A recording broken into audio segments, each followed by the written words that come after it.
there seems to be a lot of people out there having a little bit of an identity crisis at the moment. They can feel that they're like on the cusp of their like next big breakthrough or like transition or change, and they're not quite through to the other side, and they can sort of see that things are going to change, but they don't exactly know how. So it's no good just being mentally resilient if our body isn't in a strong place. It's no good being physically resilient if our mental capacity isn't in a good place. And so what we are doing in the spring program is really looking at all of the different facets of physical, emotional, mental health. And the reason why this is important is because being aware this is the root of our relational challenges is the door into creating deeper and more meaningful relationships. Because the solution to relational challenges is also via the relationship.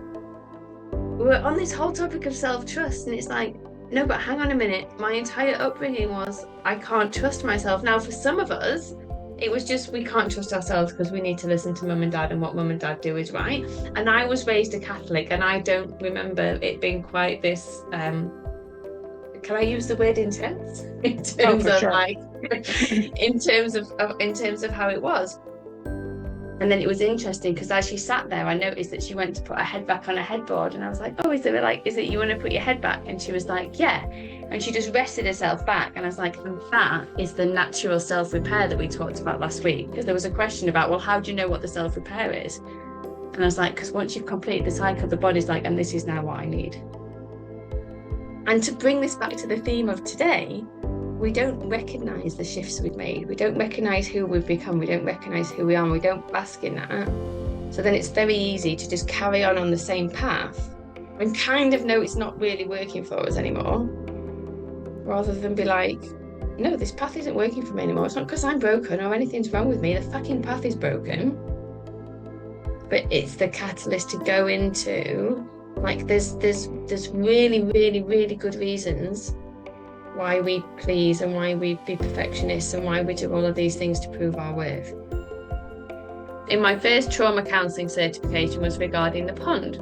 We had a duty of care to disclose to clients that while we could guide them to clean up their insides to get healthier in mind and body, if they took themselves straight back into a filthy pond, chances are they'd soon be feeling the unhealthy effects once more on the inside.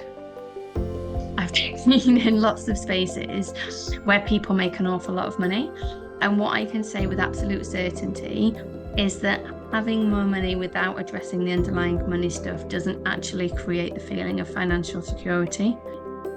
When stuff happens to us that we can't process at the time, a huge amount of life force energy is released to allow us to fight or flee. And when we don't do that, that energy gets stuck and trapped in the body. And when that energy is then released, it's a lot of work.